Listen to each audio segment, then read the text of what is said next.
From the sweltering studios of the Univest Public Media Center in Bethlehem, PA, it's time for another overseas episode of chemical-free horticultural hijinks You Bet Your Garden. I'm your host, Mike McGrath. Do you have little white butterflies flittering around your garden? Be warned that the babies of these pestiferous flyers would like to gorge themselves on your brassica. Plus, slugs continue to be a prime topic. So in addition to repeating a few tips, we'll explain why copper is a shocking solution to the Slimers. And of course, lots of your telecommunicated questions, comments, tips, tricks, suggestions, and histrionically heroic harumphutation. So keep your eyes and or ears right here, cats and kittens, because it's all coming up faster than you shocking your slugs with images of Abe Lincoln right after this. You're listening to an encore presentation of You Bet Your Garden. Support for You Bet Your Garden is provided by the Espoma Company, offering a complete selection of natural organic plant foods and potting soils. More information about Espoma and the Espoma Natural Gardening Community can be found at espoma.com. Welcome to a very special edition of You Bet Your Garden from the studios of the Univest Public Media Center in Bethlehem, PA.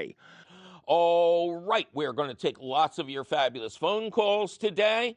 We are going to answer a listener's questions from Scotland, and the answers pertain to American gardens just as well, if perhaps not more, and probably all sorts of foolishness with Ducky and the robot and me. So we're going to get started. 833-727-9588. Christine, welcome to You Bet Your Garden. Thanks, Mike. Hello, Christine. How are you doing? So far today, pretty good. Okay. And where is Christine doing pretty good? Christine is doing pretty good in West Bethlehem, Pennsylvania. Is this the angel of the airwaves, our own Christine Dempsey? You got it, Mike. That's it. What was that show? What's my line? Tell the truth. Yes. Who am I? I don't know.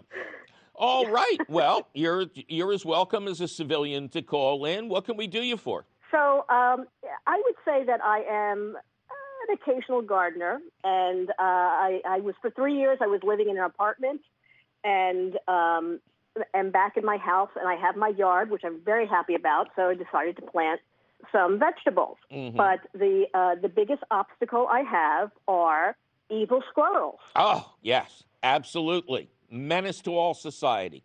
What exactly are they doing? They like to dig into anything that I plant. Right. I've moved to, taking some of your advice, I moved to container gardening. Right. Because I found that that's easier, a little bit easier if I lift them up. Right. And I may be able to protect them a bit more. But if I do want to plant anything like in a box on the ground, then I have issues because they're constantly digging at anything that I plant. Oh, yeah. I have black walnuts popping up all over my garden, and I curse the evil squirrels every time I find one. Now, do you feed the birds? Yes, I do. Okay. And actually, upon your advice, Mike, I will say this. I did buy a bird bath. Good. So I have a bird bath, and that's kind of in a garden area. Okay, well, that's fine. The bird bath won't attract the evil squirrels, but you should not be feeding seed during the time of your summertime gardening. The birds clearly don't need it, and you're feeding the squirrels. You're increasing their population. You're falling into their trap. You're feeding the enemy. When the season is over, put up suet feeders instead of feeding seed. That way you don't attract rats and mice and voles and squirrels with the spilled seed, and it attracts the birds who are best at eating your garden pests in the summertime. To get directly to your problem, this is not a difficult solution. Go to a hardware store and buy a roll of chicken wire. Lay it over the top of the raised bed. This is easiest done in the beginning of the season, but just cut holes for your plants and try not to do too much damage, but cover all the open areas with this chicken wire and staple it down on the edges of your raised beds. The squirrels will not be able to dig anything up. It also keeps feral cats out of your garden. Now, another solution is, do you have a dog? I've got two of them. And what are the breeds? One is a terrier mutt, and the other one's a Lhasa Apso. Okay. Well, can the terrier be out in the yard?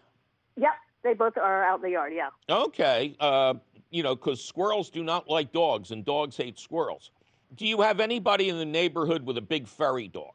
Not that I know of, no. One of the things the people in the Netherlands who grow all our spring bulbs taught me years ago was that if you mulch your beds with dog hair, squirrels will avoid it because they smell the dog around and they can't see it and they don't want to get into a dog fight. And dog hair, believe it or not, is actually very high in nitrogen, and it'll decompose very slowly. But as it does, it actually feeds your soil, and it is a great protection against slug damage as well. The slugs get all tied up in the hair, and they can't get it off them. So if you can get brushings from a big furry dog, either from your vet or a friend or something like that, you can add that in there. But I guarantee stapling chicken wire over the open portions of your bed will stymie them. Ah. Now, I do have there are a couple of things that I've heard about, and I just don't know if they're true. So is coffee a deterrent, ground coffee? Oh, no, you'll just make them more active. Really? And and then they'll be looking for donuts and bothering the neighbors. Now, what about eggshells? Eggshells can be a deterrent against slugs, kind of, sometimes. If you crush them up and put them in the planting hole of tomatoes, it prevents blossom end rot. But there's no reason it would keep evil squirrels away. They would probably chew them because it would be good for their teeth. Ah. And the last thing that I do have as part of my garden is I have a plastic owl with a rotating head. And it's solar powered, so every now and then I have it on a big stick by the plants, and the head will rotate. Mm-hmm. I've used that before in the past. It seems to do some good. Uh-huh. You are going to come out into your garden one morning, and the squirrels will have dressed it up in some sort of stupid costume. There are creatures that avoid places with owls. People mostly put them on their roofs to keep away pigeons in the city, or in this case, to keep evil squirrels from actually breaking into their attics and nesting there. So the chicken wire is once and done. Use it for this season. Next season, take it off and put down a fresh layer. And then when you want to plant, if you're planting seeds, you don't have to do anything. The seeds will come up in the chicken wire hole. If you're planting something bigger like a tomato or a pepper, just use a pair of wire cutters to make the smallest possible opening, and don't give them any place to get in. If you see that you've made holes kind of too big for your existing plants, just cut little pieces and wrap them around and really cover up that open area. Great. Okay. What purpose do squirrels provide?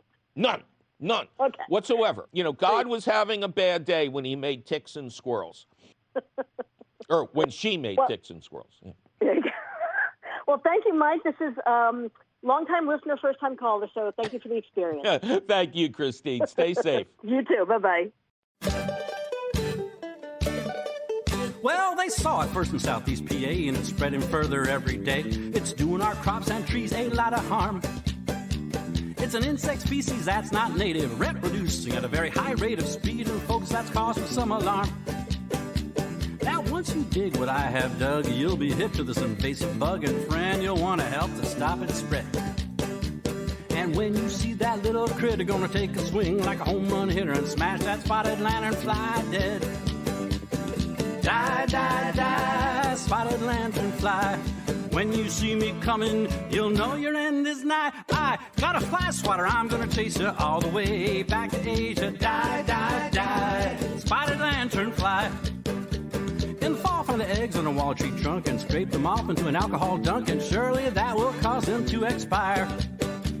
When the nymphs hatch from the eggs in spring, wrap your trees with a sticky tape ring, but save the birds by covering with chicken wire. Now the tree of heaven is our preferred host. Yeah, that's the tree it likes the most. So if you got one in your yard, chop it down. Don't transport firewood, brush, or debris, because they'll hide in there and you'll never see them. Hitch a ride with you to the very next town. Die, die, die, spotted lanternfly. When you see me coming, you'll know your end is nigh. I got a fly swatter, I'm gonna chase you all the way back to Asia. Die, die, die, spotted lanternfly.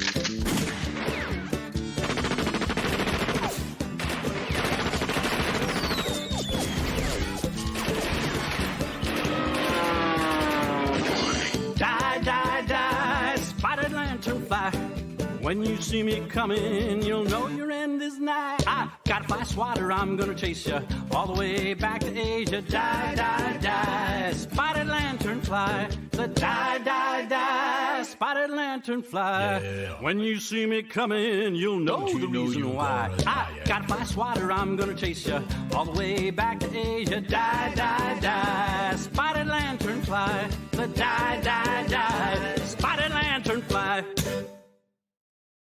Well, it's time for me to take a little break and remind everyone that we are now in the times of hot and heavy weather, except in Syracuse where it is still winter.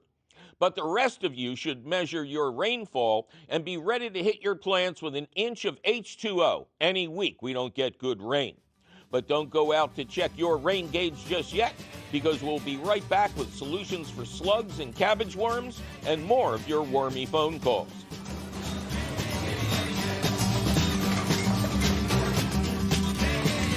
Support for You Bet Your Garden is provided by the Espoma Company, offering a complete selection of natural organic plant foods and potting soils. More information about Espoma and the Espoma Natural Gardening Community can be found at espoma.com.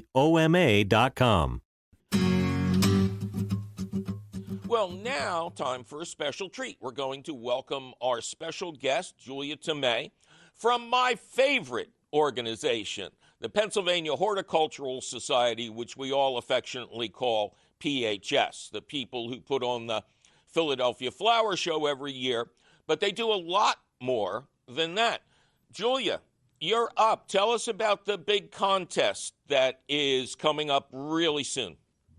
Hi, everybody. Happy to tell you about the contest. We have the gardening contest has been going on with PHS since 1975. So this isn't anything new, but it's taken a lot of different turns over the years. And this year, given the situation that our communities are facing, we'll be doing it a little bit differently this year. So the contest this year is an entirely online contest. So all the plants are going to be wearing masks. Yes. Well, no. Okay. So actually, the way that we'll be doing it this year is folks can sign up online and submit photos of their gardens and answer a gardening questionnaire to meet the criteria of the contest. And experienced volunteer judges will review those entries and we'll be making decisions later in the summer. Oh, and before the pandemic, you guys used to go out in person. Correct.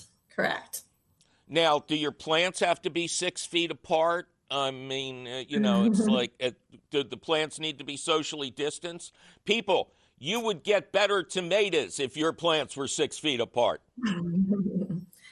Actually, no, we want to see lots of plants in the garden. So that's what we really want to see. So there's actually 3 different categories of entries that you can make this year. You can enter your outdoor garden. And these are home gardens. They need to be gardens that are tended by non-professionals. All different kinds of home gardens are eligible. Grow food, ornamentals, any of the above.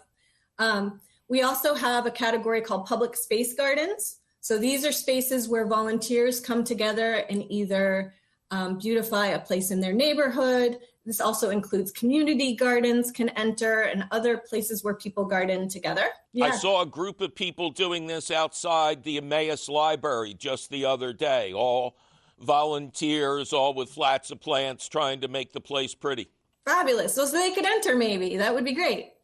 And this year we have a really exciting new category. First time, like I said, we've been doing this since 1975, but this is the very first time we have the category of indoor houseplant gardens. Uh-oh. You know, it's still not legal to grow in Pennsylvania, you know. Well, we hope so. What this category includes is a room with at least 8 plants in it. Mm-hmm. And we'll be looking at some of the same things: the design, the beauty, the sustainability of the work that you do, and so on. So indoor houseplants, we've got lots of interest in that category this year. Okay, geographically, what's the range? Because this is not a national organization. You're based in Philly, but you've been doing much more work outside of Philly over the years. Right. So for this contest, gardens are eligible if they're located in Pennsylvania, Delaware, or New Jersey, anywhere in those 3 states. And then that way we feel like our judges are able to really look at those gardens and are able to judge them appropriately based on their knowledge. So for this year, it's the 3-state area.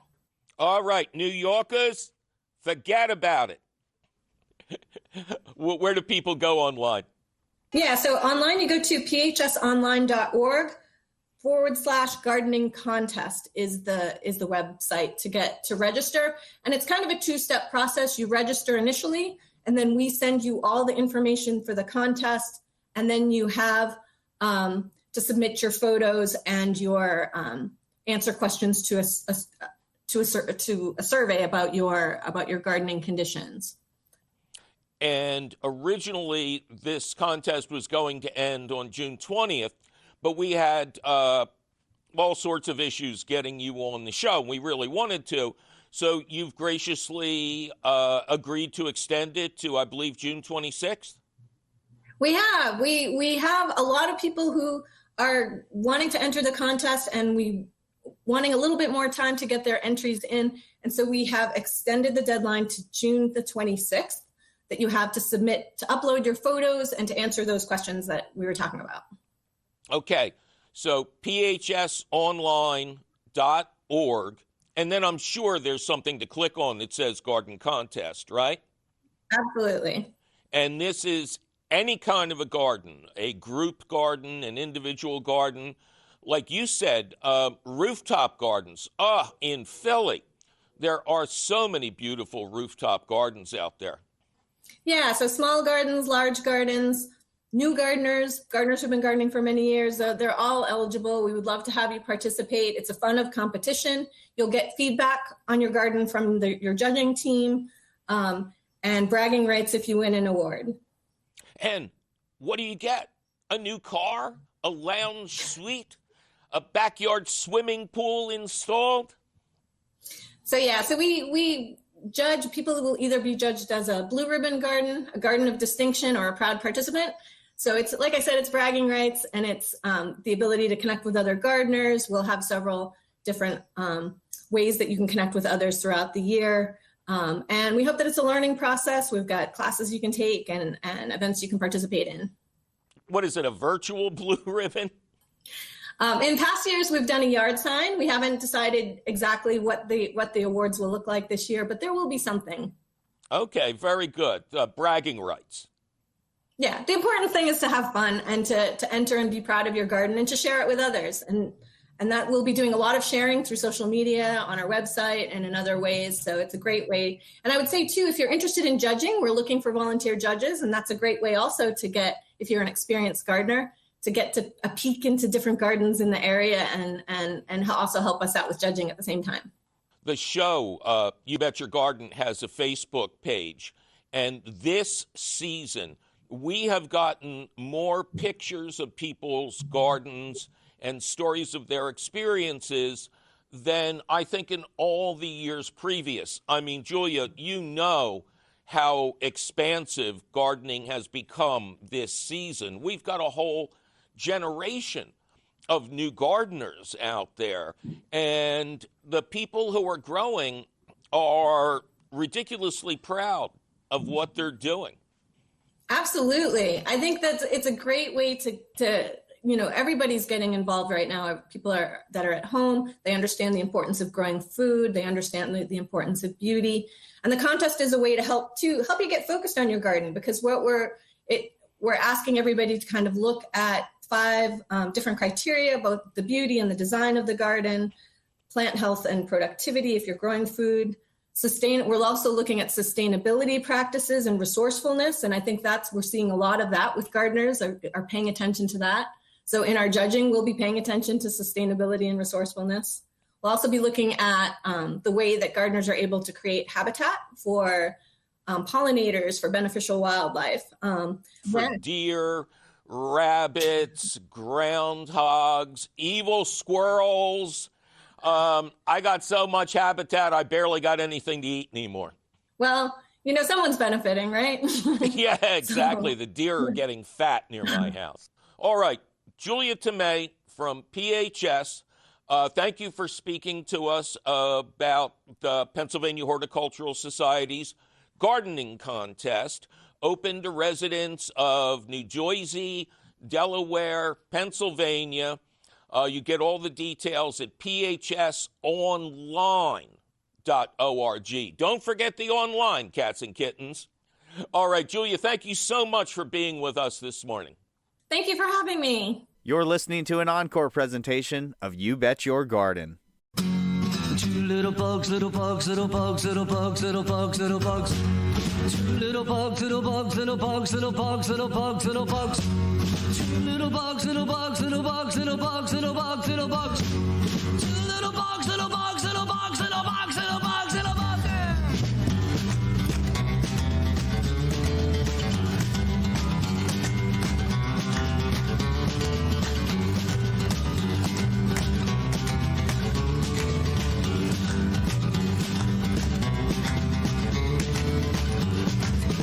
Little bug, little bug, little bug, little bug, little bug, little bug.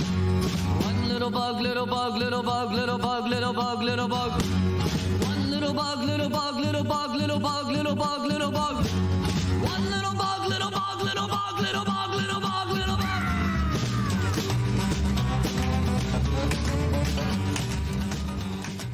Now it's time for more of your phone calls at 833-727-9588. Harry, welcome to You Bet Your Garden. Thanks for having me, Mike. Well, thanks for being had. How are you, Harry? Doing pretty good. And where is Harry doing good? In New Brunswick, Canada.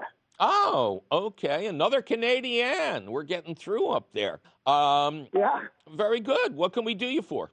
The first question was, I was mowing this year by my pond. I have a big pond on my property. Mm-hmm. And I noticed odd plant I had never noticed kind of everywhere. Strange-looking little plant. Mm-hmm. And I looked it up, and I found that it was seems to be common horsetail. Oh, okay. And, very interesting plant. Yeah, and I never saw it before. And then I started Googling it, and of course it was like nightmare stories of it spreading everywhere so fast. And we have a vegetable garden, a pretty big vegetable garden, but it's about 400 feet from the pond. But I didn't know if it's something I can keep by the pond because I kind of like it. Okay, very good. Yes, the answer is absolutely yes. Horsetail is an amazing plant. It's prehistoric. It's one of the oldest plants known to exist. And it has a high silica content, kind of like sand. So it has a long history of being used as a kind of like a natural Brillo pad. It is said to be excellent for scrubbing out pots and pans, and some gardeners will grow a small patch of it and use it to clean out nasty-looking bird baths.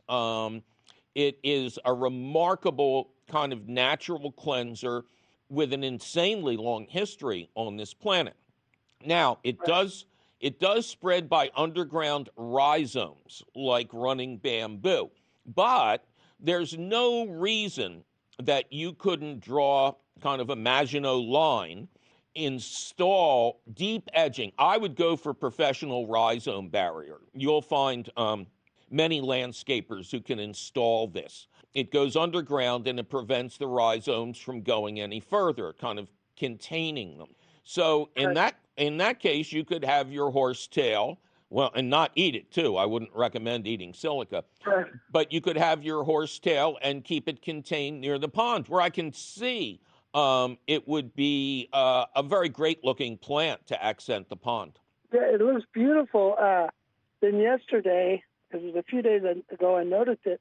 Yesterday we have a new flower garden that we tore up a bunch of old that fabric that they lay down. We tore it up, but now I see some of that horsetail is in that garden, which is only about 20 feet from our vegetable garden. I would dig up that bed. It's interesting. So they used weed fabric to try to keep it from popping up again. I would... I'm kind of wondering, Yeah, I would... either you personally or you and your friends or hire some school kids to dig up that area, get all the rhizomes out that you can. And at this time, you'll see if there's a trail going back to the patch by the pool. They may be isolated. And if they are, you're in New Brunswick, so you can't really solarize the soil. You don't have a long enough summer. But yeah, so I would just excavate that area, try to get every root out, and then just cover it with like 4 inches of arborist wood chips for a year or two to smother it. Okay. And that's great, Mike. Thanks so much. And the other quick question I had was we got watermelons growing up here, and we're doing the black plastic like I had read you had mentioned in one of your in a cold climate, when you're growing a heat-seeking crop like watermelon, it makes sense to cover the earth with black plastic, yes. And how often, do you have a quick answer to how often a watermelon needs to be watered? Well, because you have the black plastic in place, it's going to retain water very well. But it is a thirsty plant, obviously. That's how it's got its name. How big are the slits that you have the plants growing out of? I haven't planted yet because, like I said, the frost has just stopped last night. So we haven't planted yet. You understand that you have to, create slits in the black plastic to plant the watermelon. Right, yeah, and I have a soaker hose I was planning on using. Excellent. So, I would give them, and again, you're in a cool climate. It's really not going to utilize the water so much to battle the heat as it's just going to utilize it internally. What variety of watermelon are you growing? I hope it's a short season variety. Are they icebox? It is a short season. I have to find the seed. My girlfriend ordered all the seeds, but it is a small, short season watermelon for sure. Good. Yeah, I would make sure it gets watered deeply once a week. Now, it's also possible that when we get to late July, you get a heat wave. Yep. It gets pretty hot there for a little bit, not long. Okay. During that time, if it doesn't rain, you can up that to, twice a week. Okay. So pretty simple. I didn't know if it was every day. Oh, I just read a quote. I can't remember who said it, but watering a garden is an art just like seasoning a soup.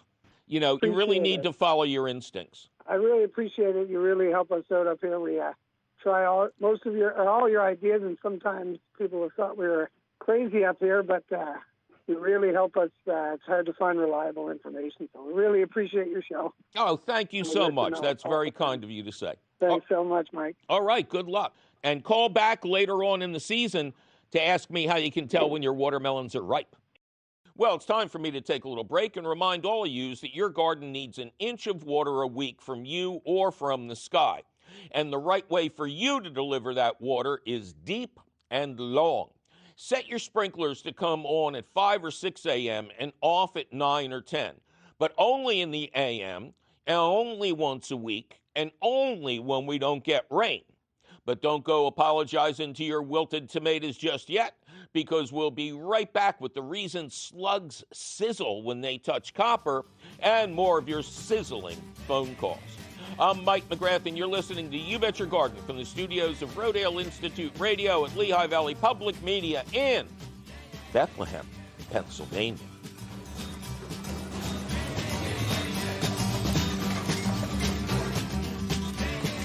Support for You Bet Your Garden is provided by the Espoma Company, offering a complete selection of natural organic plant foods and potting soils. More information about Espoma and the Espoma Natural Gardening Community can be found at espoma.com.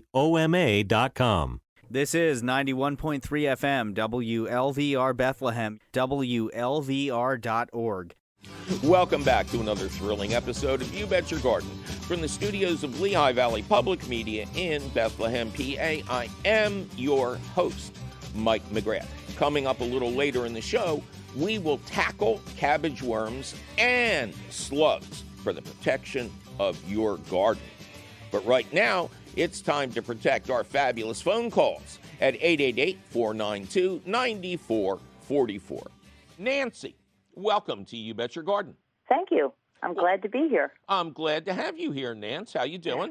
I'm doing well. A little hot today, but I'm doing well. Yep, it's that time of year. And where is Nancy doing well? I live in Northampton, Pennsylvania. Okay, very good. What can we do you for? Okay, I have some issues with bugs or some type of a critter eating my garden. Mostly they have eaten the leaves off my pepper plants and a few other things. My basil, cucumbers, not so bad on the cucumbers, but the pepper plants, they've totally eaten all the leaves off. There are no leaves. That's interesting. Okay, yeah. What's the possibility that it's rabbits or deer? Well, I put a brand new fence. We put a brand new fence around our garden this year, and I saw a rabbit trying to get in because my dog was chasing it, and the rabbit went on one side and couldn't get in, went on the other side, and then finally slid under a fence outside of the garden. So it couldn't get in the garden. Okay. How big is the garden? I have two different ones. One there's a walkway between them, and I would say 6 foot by, well, maybe 6 by 6, something like that. Okay, so they're not raised bed gardens. No. Okay. No. Okay. When deer do damage, it's the tops of the plants that are eaten off. Yeah, there's no deer. I'm in a neighborhood where there's houses and, it's not the woods. And you got to be kidding. In Northampton, you got deer. Yeah. They're playing I've never seen a deer. They're playing card games while you're sleeping. You've got bears roaming through the middle of town. Oh, I heard that, yes. So I'm going to suggest you have slugs. And I put beer out, Mike, in saucers, one on each side. Right. I did see some slugs, but not a heck of a lot. So this morning, and I sent you that picture where I lifted up the saucer, and it was full of, and you said centipedes. Right. I remember your email now. Yes, you had a load of garden centipedes. Oh, my God. I can't believe how many there were. Yes. Now, garden centipedes can go either way. They generally work the soil. They generally work slowly at eating debris on top of the soil and turning it into richer soil. But sometimes they can get out of control. This sounds like a perfect solution for DE, diatomaceous earth. Thank you. That's what I put on them. After I took the picture, I squirted, dusted that whole area with them, with that DE. And it was very effective, right? You know what? I haven't gone back out and looked, but after I put it on and I kind of went over to the other side of the garden and was looking, there weren't very many of them moving. All right. Okay. Yeah. DE is a prehistoric material. It's the remains of vast numbers of ocean-going creatures called diatoms. And those areas are not oceans anymore. They're mountains. And they mine this flour-like substance that's the crushed shells of the diatoms. And it feels like flour to us, but on a microscopic level, it's very sharp. And it pierces soft-bodied creatures like slugs and centipedes and even roaches. It's used for roach control indoors. Huh. Well, I have put that around, and I seems to have stopped a lot of the eating so far because I planted a couple new pepper plants. Do you think those other ones, once the leaves are gone, they won't come back, will they? There's never any way to find out, but if you've got the room and you don't need the spot, leave them in the ground for another couple of weeks. Yeah, because I kind of dug around and I did see leaves underneath where the soil was, and I thought, well, maybe they're coming back. So I didn't want to, defeat my purpose and rip them out. Right. Now, there's two kinds of centipedes. There is the house centipede that scares a lot of people. It's a kind of a large creature that looks like somebody's toupee fell off and it's running away from you. But they are amazing predators of indoor pests. As I said, garden centipedes, a lot of times they don't do damage. Sometimes they do. Do you have mulch around the plants? No. The only mulch I put was compost. Okay.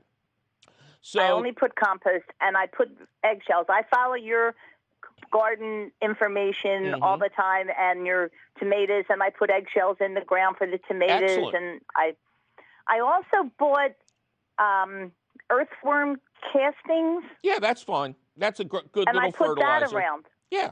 Yeah. No harm there.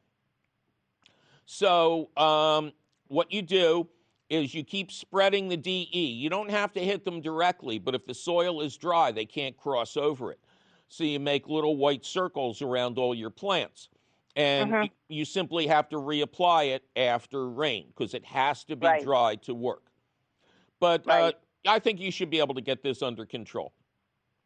I think so, too. I think it started since I got the DE. I think it has helped, and I haven't seen, like I said, I planted some new plants, and I didn't see anything disturbing them. So I'm thinking, and the beer, I do see slugs in the beer. Okay, good. And I saw some of those earwig things in the beer this morning when I went out there.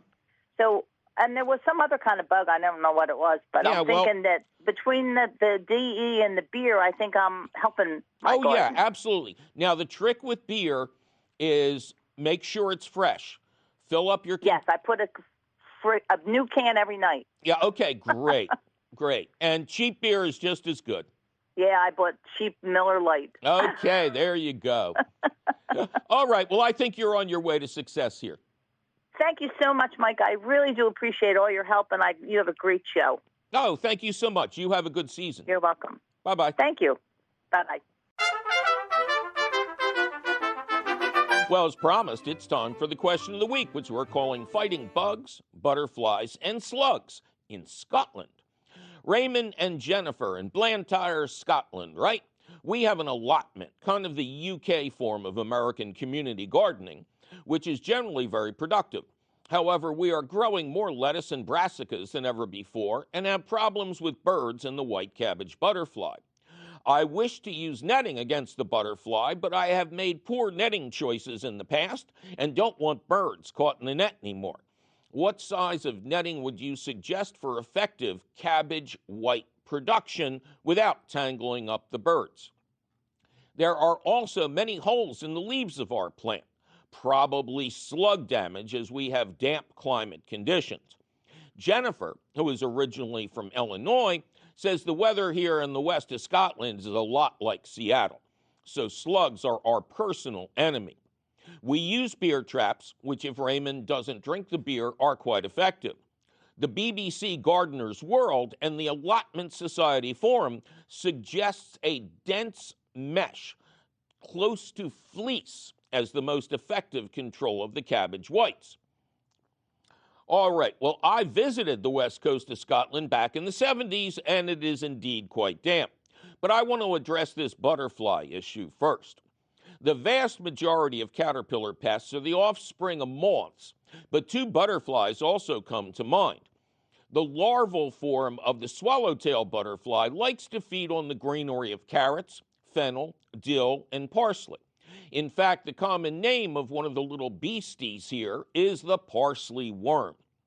Once the baby caterpillars achieve a decent size, they turn into a creature so beautiful I've never had the heart to try and control them.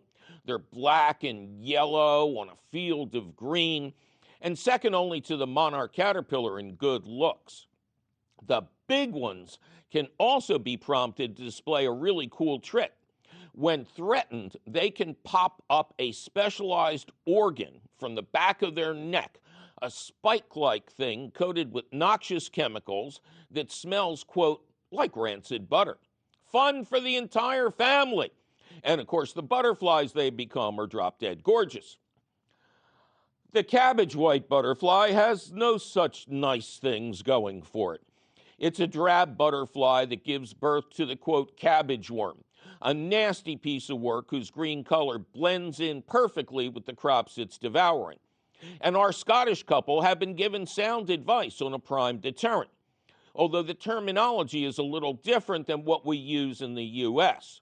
First, they don't want bird netting of any kind, not only because of the tangle angle, but because birds are excellent predators of pest caterpillars. Many gardeners will provide nesting boxes and bird baths near threatened plants and avoid artificial feeding outside of winter because you don't want your birds to fill up on seed instead of cabbage worms. Entomology note: although the term worm is applied to a huge number of agricultural pests like the tomato hornworm, cutworm, corn earworm, etc., all are caterpillars, not worms of any kind.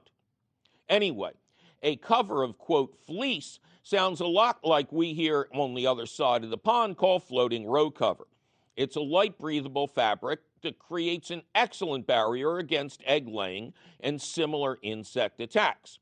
As a bonus, it also increases the growth rate of plants in chilly areas, and it can be used on any crop that doesn't flower, like all of the brassicas. There's also the original strain of BT for caterpillar control.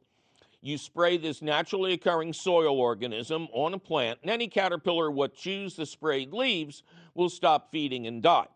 BT harms nothing else, not birds, bees, frogs, toads, or even adult butterflies, because they're not chewing on the leaves of the plants. I couldn't find any information on its availability in Europe, but if I had cabbage white problems, I'd try and seek it out. And then we have the slimy slug, the first pest to consider when plants are eaten overnight. Beer traps can be very effective, but the beer has to be fresh, poured into its containers at sunset. Cheap beer is fine, but I never saw any in England, Scotland, or Wales where, quote, the worst beer always seemed to be equal to America's best. And again, we have another great non-toxic slug control in the States, but I'm sure if it's available in Europe. Sold under brand names like Slug-O and Escar Go, its little pellets of yeast are laced with iron phosphate. The slugs go for the yeast and the iron does them in. And as we mentioned a few shows ago, copper barriers can also be very effective against slugs. Now, after that show ran, we were challenged by Andrea in Brighton, Michigan, which is west of Detroit, north of Ann Arbor, who writes, "You say that copper causes slugs to get electrocuted. From a chemical or physics perspective, how is the electricity that zaps the creatures generated?" Well, we found the answer in a post by biomedical scientist Chris Bland, and we quote, "Copper reacts with the slime that covers slugs, resulting in an unpleasant electroneural signal similar to an electrical shock. The slime is mostly water with dissolved proteins, glycoproteins, and metal ions. Since neuron action potentials are often regulated by fluctuations in metal ion concentrations across neuronal membranes, it makes sense that copper ions may induce painful stimuli." We'll have all the details when we post this question of the week at the Gardens Alive website.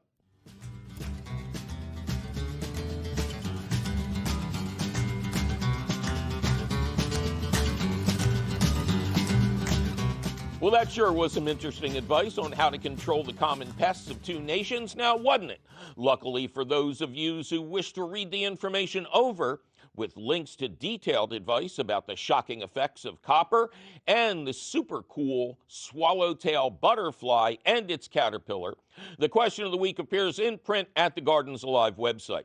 Just click the link for the question of the week at our website, which is still and will forever be youbetyourgarden.org. Gardens Alive supports the You Bet Your Garden question of the week, and you will always find the latest question of the week where?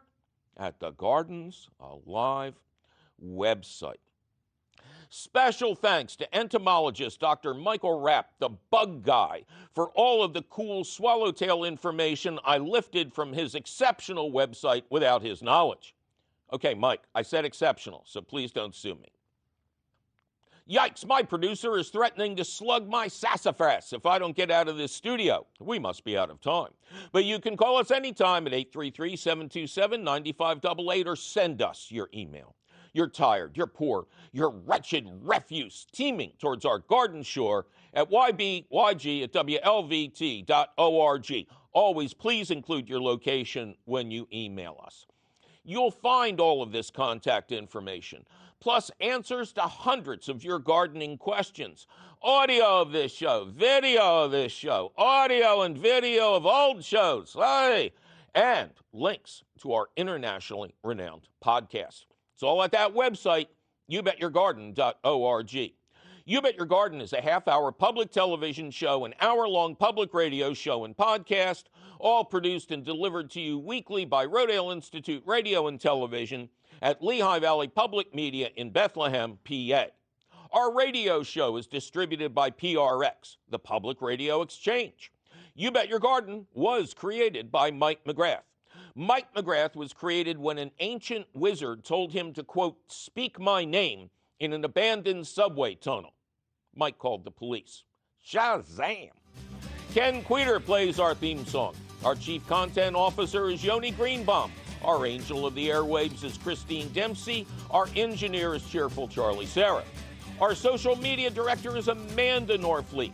Check out her fine work and ponder so many pretty pictures at the You Bet Your Garden Facebook page. Our peerless princess of profound production is Tavia Minnick. Our website wonder is Nicole Harrell. Our audio editor is the lovely Jonas Bowen.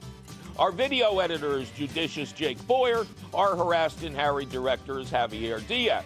Eric Werner is not here in physical form, but his astral body is doing fine work. I think Zach Tatak and John Flynn are in the house, maybe Bill Semler too, but I can't be sure as we are required to operate in separate dimensions while inside the building. Continued thanks to our fearless leader, CEO Tim Fallon, who either keeps allowing us to come in to take new material or still has no idea that we've been breaking into the place for the past 3 months. I'm your host, Mike McGrath, saying keep your eyes on the butterflies, your beer on the slugs, and keep that mask on until Ducky sounds the all clear. And Ducky and I will see you again next week. Yeah. You've been listening to an encore presentation of You Bet Your Garden.